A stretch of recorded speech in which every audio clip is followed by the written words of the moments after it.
विद्यार्थी मित्रांनो नमस्कार. मी प्राध्यापक डॉक्टर निलेश लोंढे आणि आपण BA प्रथम वर्षातील आधुनिक मराठी कविता या अभ्यासपत्रिकेच्या अंतर्गत काही कवितांचा अभ्यास करत होतो. आपण मागच्या काही तासामध्ये आपण दोन प्रकारच्या कवितांचा आपण अभ्यास केला होता. पहिला होता साठोत्तरी मराठी कविता, म्हणजे स्वातंत्र्य मिळाल्यानंतर, भारताला स्वातंत्र्य मिळाल्यानंतर जे पहिलं दशक संपलं आणि 1960 नंतर ज्या वेगळ्या पद्धतीच्या कविता निर्माण झाल्या त्याला आपण साठोत्तरी मराठी कविता असं म्हणतो. त्यांची वैशिष्ट्ये, त्यांची लक्षणं ही थोडीशी वेगळी होती आणि म्हणून त्याला साठोत्तरी असं म्हटलं जातं. त्यांची चर्चा आपण त्यावेळेस केलेली आहे. त्याच्यानंतरचा जो दुसरा मुख्य प्रवाह होता तो होता मार्क्सवादी कविता. यामध्ये कामगारांचं जीवन, कामगारांची चळवळ आणि एकंदरीत मार्क्सवादी लढाऊ वृत्ती किंवा समाजाचं होणारं विश्लेषण हा एक महत्त्वाचा घटक होता. मार्क्सवादी कवितेमध्ये समाजातला जो एक घटक होता, गरीब, पिळवणूक झालेला, त्याच्याविषयीचं ते चित्रण आपण पाहिलेलं आहे. नंतरची आताची जी कविता आहे, आपण ज्या कविता पाहणार आहोत त्या ज्या गटामध्ये समाविष्ट केलेल्या आहेत अभ्यासपत्रिकेमध्ये, त्यांना आपण आंबेडकरवादी कविता असं म्हणतो. आता आंबेडकरवादी कविता याचा अर्थ काय आहे, तर यालाच आपण काही लोकांनी दलित कविता असं सुद्धा म्हटलेलं आहे. त्याचा जो महत्त्वाचा प्रेरणास्रोत होता या कवितेचा, किंवा जे सगळे कवी ज्यांच्याकडून प्रेरित झालेले होते असे डॉक्टर आंबेडकर होते आणि त्यांच्या व्यक्तिमत्वामुळं किंवा त्यांच्या सहभागामुळं, सामाजिक चळवळीतल्या सहभागामुळं त्यांना मानणारा एक मोठा गट, मोठा समूह हा साहित्य लेखन करू लागला आणि त्यांच्याच विचारांशी जुळणारी कविता लिहिली जाऊ लागली आणि म्हणून यांना आंबेडकरवादी कविता असं सुद्धा म्हणतात. काही लोकांनी यांना दलित कविता म्हटलेलं आहे, परंतु इथं अभ्यासपत्रिकेमध्ये त्यांना आंबेडकरवादी कविता असं म्हटलेलं आहे.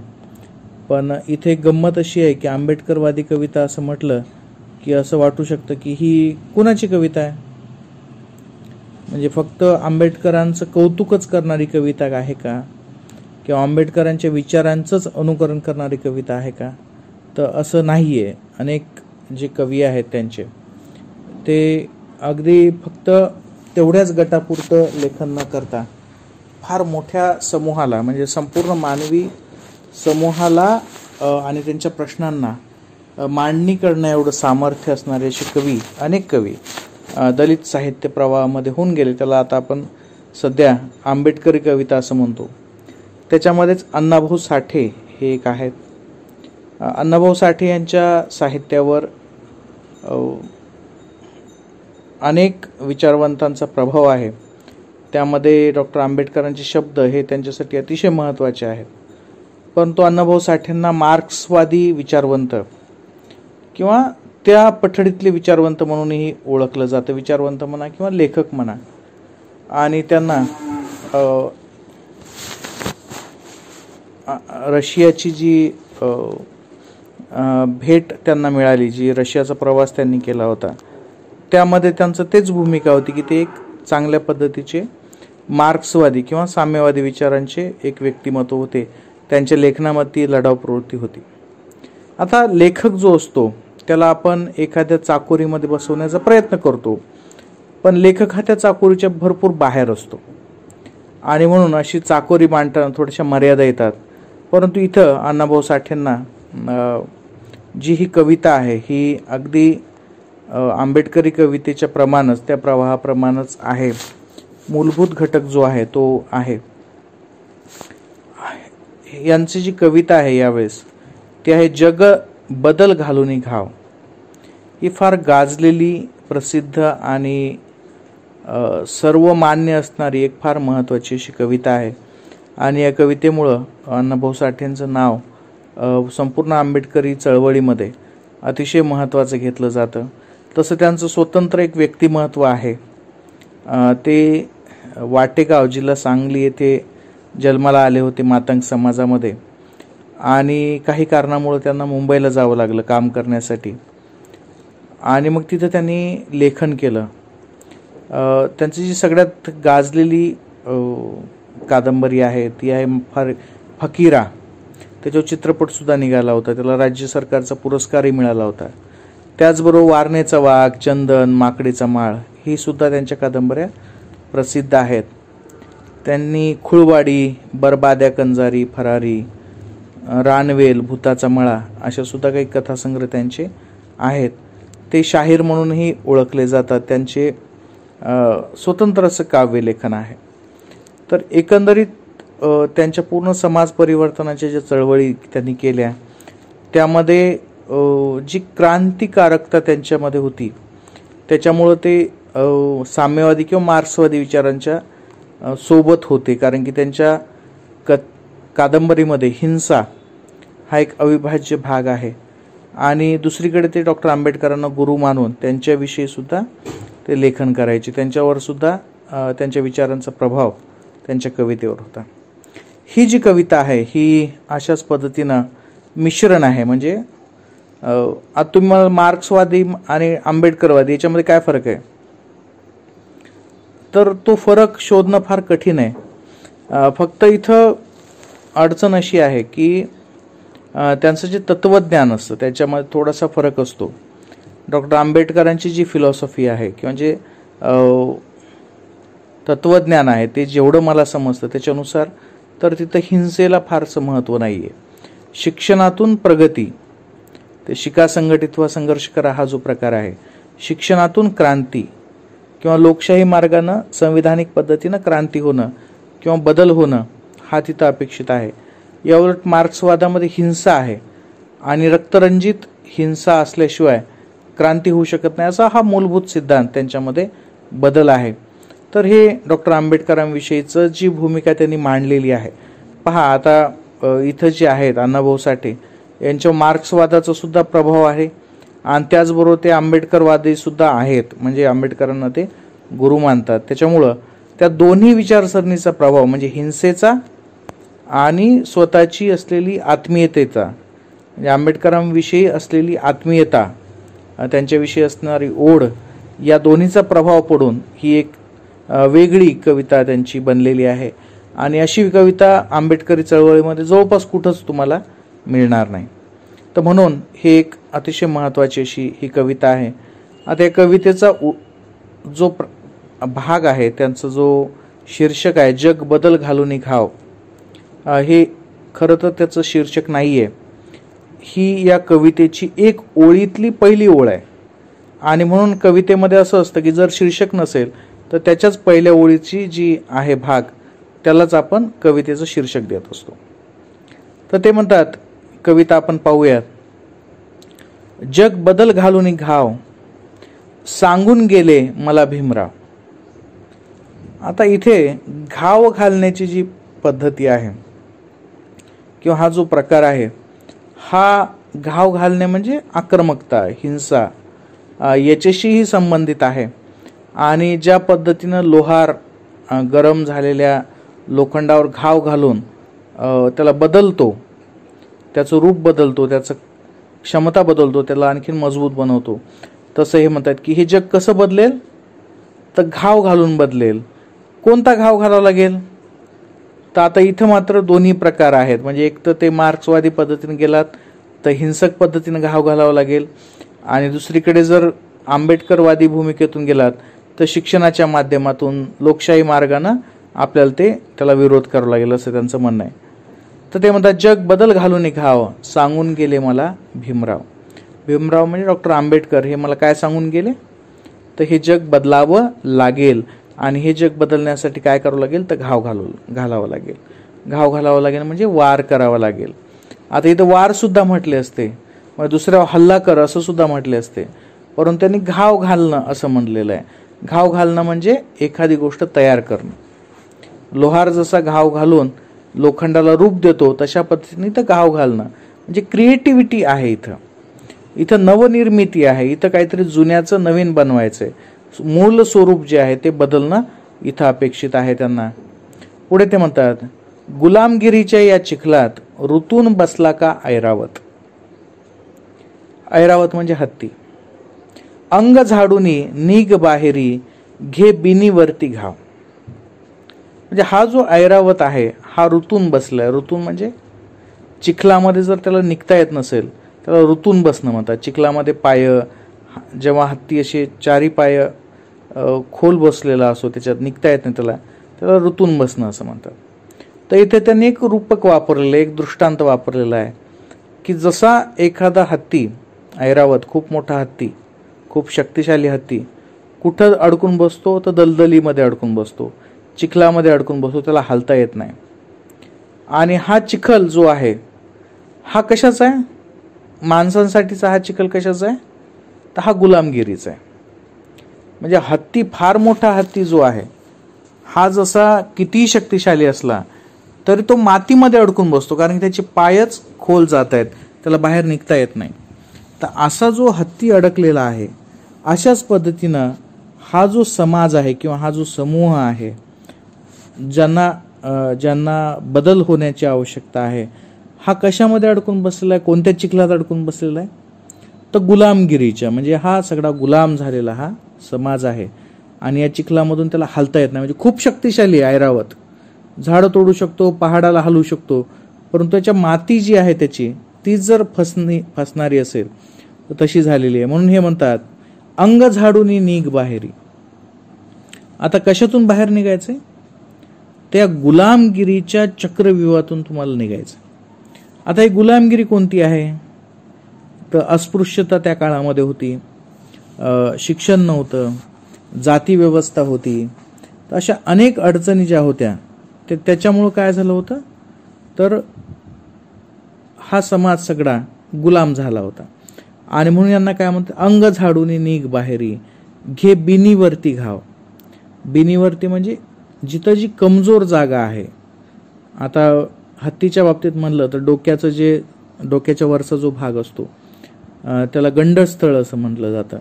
तर तिथं जर मारलं समजा तर तो हत्ती जखमी होतो. माहूत जो असतो तो त्रिशूळासारखा जो एक भाग असतो त्याच्याकडे, तो त्याच्या डोक्याच्या तिथं मारतो आणि मग त्याला ते नियंत्रण केलं जातं हत्तीला.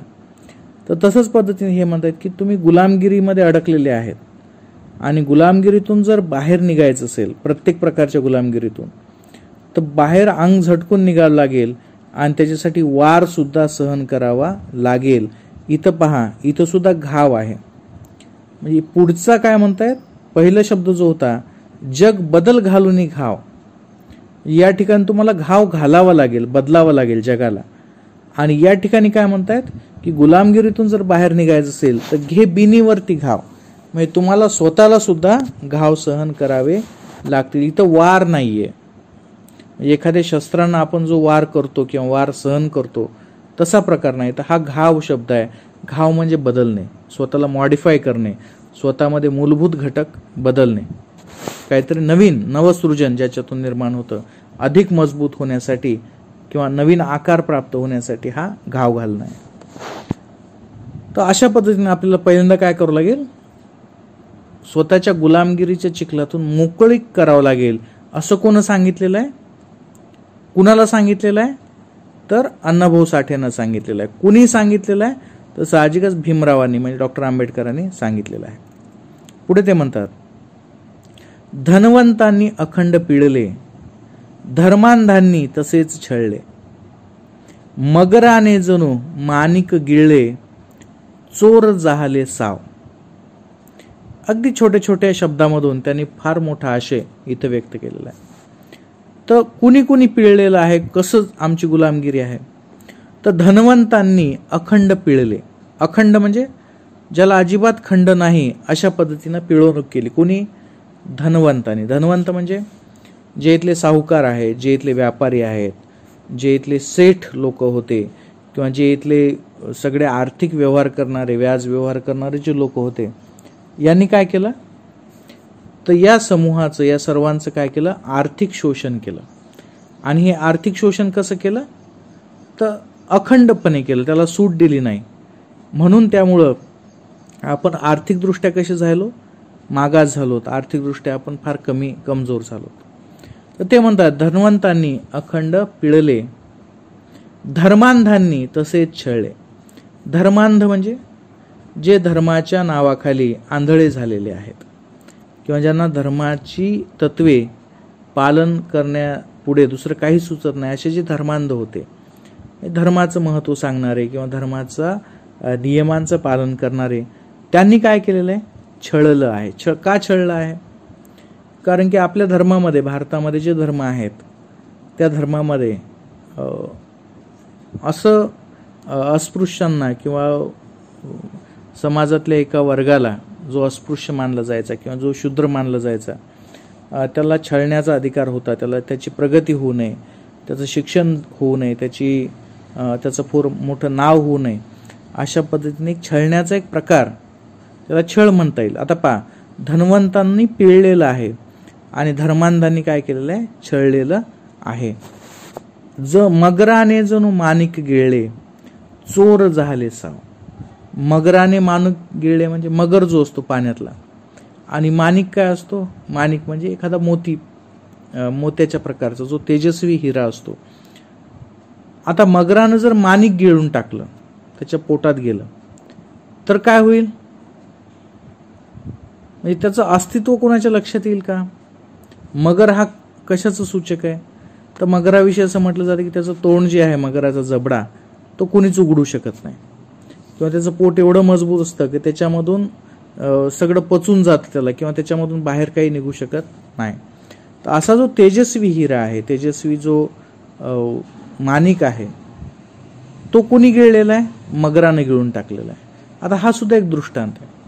अशाच पद्धतीने काय झालेलं आहे की इथला जो समूह आहे, गरीब आहे, दलित आहे, मातंग आहे, या समूहाला कोणी गिळून टाकलेलं आहे? धनवंतांनी त्यांची आर्थिक लूट केलेली आहे आणि धर्मांधांनी त्यांना छळून टाकले. म्हणजे ते पोटामध्ये जाऊन बसलेले आहेत आणि त्याची पिळवणूक, त्यांचं जे शोषण आहे ते चालू आहे. आणि जे चोर आहे, चोर झाले साव. साव म्हणजे शरीफ, साव म्हणजे सभ्य, साव म्हणजे सुसंस्कृत. तर कोण झालेले आहेत ते? तर जे चोर होते तेच सुसंस्कृत म्हणून मिरवत आहेत आणि तेच फार मोठे माणसं होत आहेत, तर असं ते सांगतायत. पुढे ते म्हणतायत, आता हे कसं केलेलं आहे? तर पुढे ते सांगतात, ठरवून आम्हा हीन कलंकित, जन्मोजन्मी करुणी अंकित. ठरवून आम्हा हीन कलंकित, जन्मोजन्मी करुणी अंकित. जिने लादुनी वर अवमानित, निर्मून हा भेदभाव. आता त्यांनी ते विश्लेषण केले की कशा पद्धतीने या समूहाला किंवा या समाजाला गुलामगिरीमध्ये टाकलेलं. पहा, पहिलं गुलामगिरीपासून आपण सुरू झालो आणि नंतर छळ सुरू झाला. कसा सुरू झाला? तर त्यांचं म्हणणं आहे की आम्हाला काय केलेलं आहे? हीन आणि कलंकित म्हणून आम्हाला शिक्का मारला गेला. कुणी मारला? तर साहजिकच धर्मशास्त्रानं मारला, समाजानं मारला, संस्कृतीनं मारला. की या जाती जन्माला आलेले लोक कसे असतात? हीन असतात, कलंकित असतात, त्यांनी पूर्वजन्मी काहीतरी पाप केलेलं असतं. आणि ही प्रोसेस, ही पद्धती किती काळ राहिली? तर जन्मोजन्मी करुणी अंकित. जन्मानुजन्म म्हणजे अनेक पिढ्यांपासून आम्हाला काय करून ठेवलेलं? अंकित. अंकित म्हणजे स्वतःच्या नियंत्रणात ठेवलं किंवा स्वतःच्या दास म्हणून ठेवणं, असं केलेलं आहे. ठरवून आम्हा हीन कलंकित, जन्मोजन्मी करुणी अंकित. जिने लादुनी वर अवमानित. आणि असं करून ठेवलेलं असताना सुद्धा आमचं जीवन यांनी कसं बनवलेलं आहे? तर अवमानित करून ठेवलेलं आहे. प्रत्येक ठिकाणी आमचा अपमान केला जातो आणि प्रत्येक ठिकाणी आमचा आत्मविश्वास तोडण्याचा प्रयत्न केला जातो. तर असं जे आहे, जिने लादुनी वर अवमानित, निर्मून हा भेदभाव. हा भेदभाव कोणी निर्माण केलेला आहे? नैसर्गिक भेदभाव आहे का हा? तर अजिबात नाहीये. तर हा मानवनिर्मित भेदभाव आहे. आणि हा भेदभाव कुणी तयार केलेला आहे? कशाच्या साहाय्याने केलेला आहे? तर धर्माच्या साहाय्याने केलेला आहे, धर्मग्रंथांच्या साहाय्याने केलेला आहे, संस्कृतीच्या नावानं केलेलं आहे. तर अशा पद्धतीने हे आमचं जीवन जे आहे हे गुलामगिरीमध्ये, आमचं ऐरावत गुलामगिरीमध्ये आहे. आता पुढे ते म्हणतात याचा इलाज काय आहे? एकजुटीच्या या रथावरती आरूढ होऊनी चल बा पुढती. आता काय करावं लागेल, एकजुटीच्या या रथावरती आपण काय झालं पाहिजे, सगळे एकत्रित आलो पाहिजेत आणि एका रथावर चढलो पाहिजे. आता रथ हे युद्धाचं सूचक आहे. एका संपन्न युद्धाचं म्हणजे एक फार मोठी फौज घेऊन जर तुम्ही जात असाल तर रथावर तुम्ही आहात. एकजुटीच्या या रथावरती आरूढ होऊनी चलबा पुढती, म्हणजे तू सुद्धा आमच्या सोबत ये, एकमेकाच्या सोबत येऊत आणि पुढे जाऊत. कशासाठी, रथाव कशासाठी चाललेत, तर साहजिकच प्रवास खूप मोठा आहे आणि युद्धही खूप मोठा आहे. म्हणून आरूढ होऊनी चलबा पुढती नव महाराष्ट्रा निर्मुन जगती. आपल्याला काय करायचंय, तर एक नवीन महाराष्ट्र तयार करायचा. नवीन महाराष्ट्र कशामुळे निर्माण करायचं आहे, याने महाराष्ट्रापुरतंच का म्हटलेलं आहे, कारण की आता सगळेच लोक आपल्यासोबत आहेत.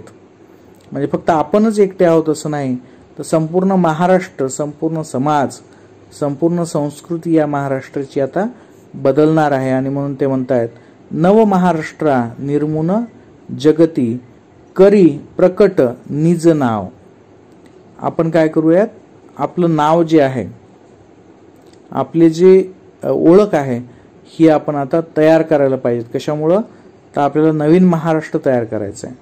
स्वातंत्र्याच्या नंतर हा जो आपल्याकडे संयुक्त महाराष्ट्राची चळवळ वगैरे झाली होती, त्या काळामध्ये संपूर्ण नवीन भारत देश बनवायचा होता, संपूर्ण महाराष्ट्र बनवायचा होता, नवीन संस्कृती बनवायची होती. आणि अशा परिस्थितीमध्ये आपलं सुद्धा काहीतरी नाव असावं, आपलं सुद्धा काहीतरी योगदान असावं, असं ते म्हणतायत.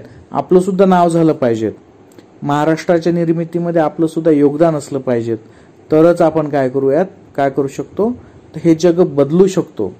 आणि हे कोणी सांगितलेलं आहे, तर हे मला भीमरावांनी सांगितलेलं आहे. तर अशा पद्धतीनं तुम्ही एक गोष्ट लक्षात ठेवायला पाहिजेत की अण्णाभाऊ साठे जे होते, यांचं संयुक्त महाराष्ट्राच्या चळवळीत फार मोठं योगदान आहे. आणि एका पद्धतीनं हा नवीन महाराष्ट्र निर्माण करण्यासाठी किंवा ही संयुक्त महाराष्ट्राची चळवळ विकसित करण्यासाठी त्याला दलित समूहामध्ये किंवा आंबेडकरी विचारधारेमध्ये बसवण्यासाठी ही कविता कशा पद्धतीनं मांडली गेली आहे हे आपल्या लक्षात येतं. आणि या प्रत्येक ठिकाणी डॉक्टर आंबेडकरांची प्रेरणा जशी आहे तशीच समाजामध्ये गुलामगिरीतून बाहेर येण्यासाठी, अस्पृश्यतेतून बाहेर येण्यासाठी आपण कसे कामं केले पाहिजेत हे सुद्धा यांनी इथं सांगितलेलं आहे.